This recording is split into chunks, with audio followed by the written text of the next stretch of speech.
Today, we're diving into two of the scariest cave stories ever recorded. In the first story, a team of explorers entered a cave, unaware that heavy rainfall was on the way. The downpour flooded the cave, trapping them inside for days as their food supply began to run out. In the second story, a father and son ventured so deep into a cave that they completely lost their sense of direction. Their chances of escape grew slimmer by the minute. Will they make it out alive? Let's find out. And, as always, viewer discretion is advised. On the morning of June 25, 2004, 38-year-old Dan Garrison and his 11-year-old son, Justin, set out for what they thought would be a simple, fun cave adventure. Their destination? Pepper Sauce Cave in Arizona, a twisting limestone maze known for its tricky passages and easy-to-get lost turns. Outside, the summer heat was brutal, 98 degrees Fahrenheit, or about 37 Celsius. So the cool cave felt like a perfect escape.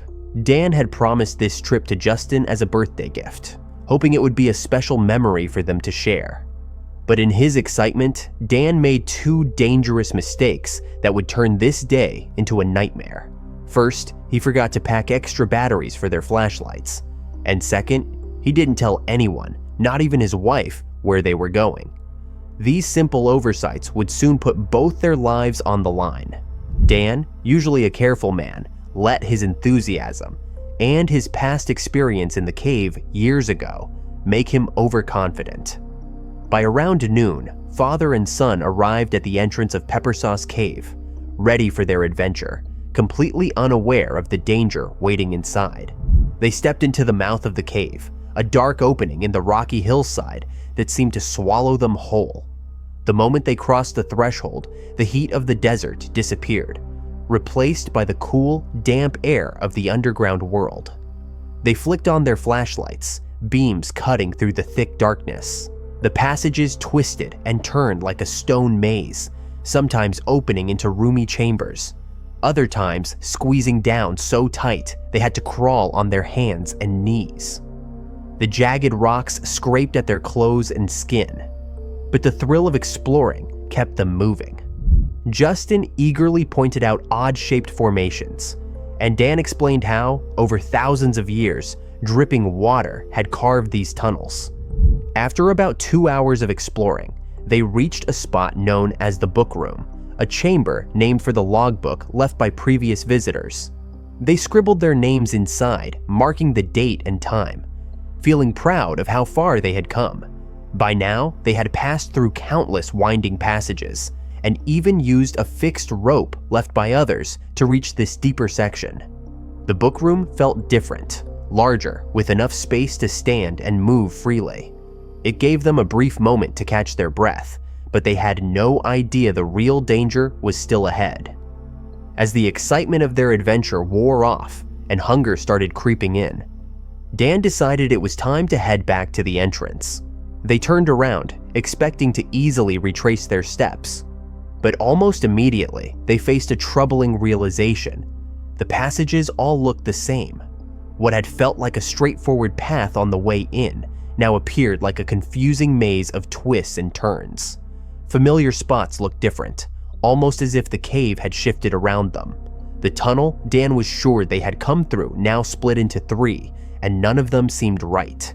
They spent the next hour making wrong turns, doubling back, and growing more disoriented. By the time Dan checked his watch, it was already 4 p.m.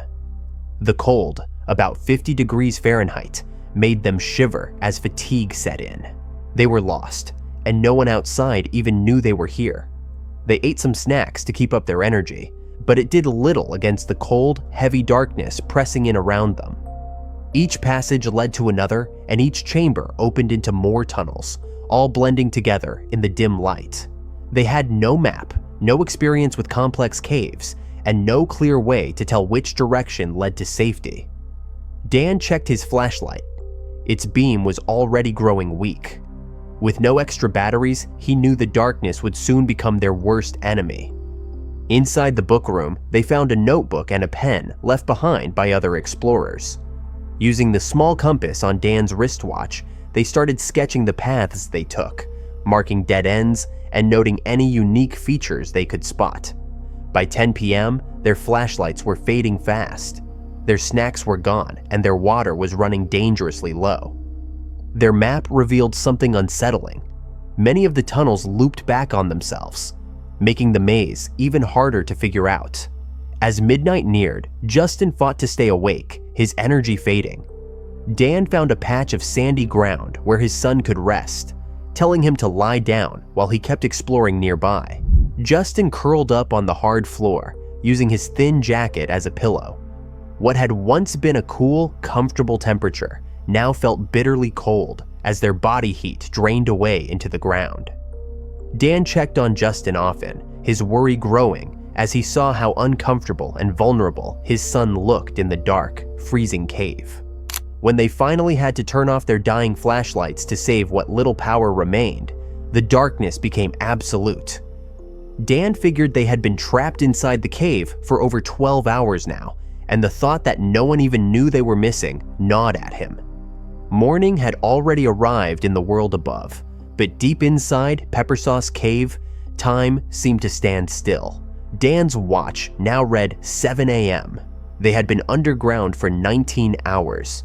Their situation was becoming critical. Their flashlights were almost out, and thirst clung to them like a shadow. They had only half a bottle of water left.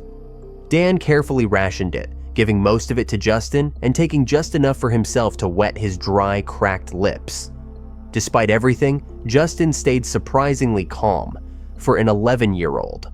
When he woke up, he told his dad they needed to find water. Dan agreed, though in truth, he had no idea where to even start looking. But then, Justin suggested something smart. Why not listen for the sound of dripping water? Dan was impressed. Even in such a terrifying situation, his son was thinking clearly. With a new goal in mind, they moved carefully through the tunnels, often turning off their flashlights to listen in the darkness. Sure enough, Justin's sharp ears picked up the faint sound of water dripping somewhere deeper in the cave. They followed the sound slowly, feeling their way through tight, unfamiliar passages. The dripping grew louder, giving them hope. Then, Justin's flashlight beam caught something hanging from above, a rope. He froze, then shouted excitedly for his dad. It was the same rope they had used the day before to climb down to the lower level. This was it, the way back up. Justin rushed to get his father, and together they climbed back to the upper level. Once there, Dan spotted a familiar rock formation they had passed on their way in. Using their homemade map and Dan's memory, they carefully made their way through the maze-like passages. This time, they avoided the wrong turns that had trapped them for so long. Finally, after almost 24 hours in the cold, pitch-black depths of Pepper Sauce Cave, they saw it. A soft, faint glow of daylight up ahead. Finally, they spotted the cave entrance, a small window of blue sky waiting for them. The heat, which had seemed unbearable the day before, now felt like a warm embrace after the freezing darkness of the cave. Dan's car was still parked where they had left it, untouched. There had been no search party, no one out looking for them, because no one even knew they were missing. On March 15, 2004, a team of seasoned explorers prepared to descend into Qua Alat, a vast cave system in Mexico's rugged Salina region. This group, part of the Combined Services Caving Association, CSCA, they were experienced cavers made up of current and former British Armed Forces members, with years of underground exploration under their belts. Their mission was clear: reach Camp 1, a pre-established base about a kilometer inside the cave, complete survey work, and return. For years, this team had been systematically exploring the cave system, and this expedition was another step in their ongoing efforts. The weather that morning was damp but not concerning. While the region was known for sudden rainfall that could flood the entrance passages, the group was well aware of the risks. They had chosen Camp 1 specifically because it was in a dry, safe section of the cave, beyond the areas prone to flooding. Confident in their plan, they began their descent into the unknown. The team had come prepared, carrying food, radios, and emergency supplies to handle unexpected delays. As they descended into the cave, their focus was sharp, each step measured and deliberate. The darkness was absolute, broken only by the narrow beams of their headlamps. The air was cold and still, and the slick, damp floor made every move cautious. They navigated tight corridors and climbed over jagged rocks, eventually reaching Camp 1 after hours of effort. There, they unpacked their gear and began their planned work with no sense of urgency. They had done this countless times before. By March 17, 2004, the first sign of trouble appeared. Heavy rains had fallen the night before, and when a relief crew tried to enter the cave, they discovered the entrance passage completely flooded. The sump, a dangerous underwater section that formed during extreme weather, had blocked all access. Despite the setback, there was no panic. The team had prepared for such a possibility and remained calm, confident they could wait out the storm. The men had enough food, a dry shelter, and a working communication link to the outside world. At first, waiting seemed like the best option. But by morning, the water hadn't receded. It had risen. What started as a manageable delay was quickly becoming a dangerous ordeal. Updates crackled over the radio. More rain was on the way. The grim reality sank in. They could be stuck for days. The chamber's air grew thick and damp, making it harder to breathe. Sleep came in short, restless bursts, broken by the constant dripping of water echoing off the cave walls. What had once been a familiar darkness now felt oppressive and suffocating. 5 days had passed since the team entered the cave, and the relentless rain outside showed no sign of stopping. Their food supplies were running out quicker than expected, forcing them to ration carefully. Desperation grew as the surface team tried to involve Mexican rescue divers, but none had the specialized training needed for the flooded passages. Their only hope was a team of British divers who had been contacted but hadn't yet arrived. By March 23, 2004, panic began to set in. The air inside the chamber felt heavy and stale, thick with humidity and the unrelenting smell of their unwashed bodies. They were perpetually damp, their clothes clinging to their skin as the cold seeped deep into their bones. Radio updates from the surface team had grown less frequent, offering little more than words of encouragement. The divers were on their way, but the men below knew that if the rains continued, even the best efforts might not be enough. By March 24th, the water levels still hadn't dropped. Now, into their 8th day underground, the group was showing signs of severe physical and mental strain. The cold, damp air chilled them to the bone, and their sluggish movements reflected their waning energy. Sleep was sporadic and restless, broken by the constant need to monitor water levels and the gnawing fear that help might not arrive in time. Above ground, British cave divers Rick Stanton and Jason Mallinson had finally arrived. They meticulously reviewed maps, double-checked their equipment, and waited for the perfect moment to begin their risky rescue. The pressure was immense. One misstep could spell disaster, not only for them, but also for the men relying on their skill. By the morning of March 25th, the decision was made to proceed. Stanton and Mallinson entered the water, navigating the narrow, flooded tunnels with precision, their movements guided by the pre-rigged safety line. The rescue had begun. The passage was perilous, with poor visibility and tight spaces that made every movement a potential hazard. Navigating with their equipment was a challenge. One wrong move, a snagged line, a careless kick stirring up silt, or a failed air supply could be catastrophic. After what felt like endless tension, the divers finally reached Camp 1. The 6 trapped cavers greeted them with a mix of overwhelming relief and urgent desperation.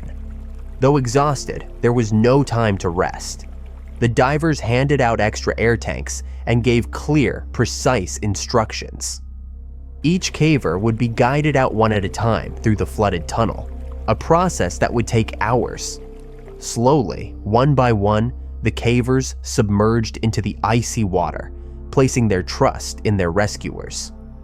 The return journey was grueling. Visibility was nearly zero, forcing them to rely on touch and memory to navigate.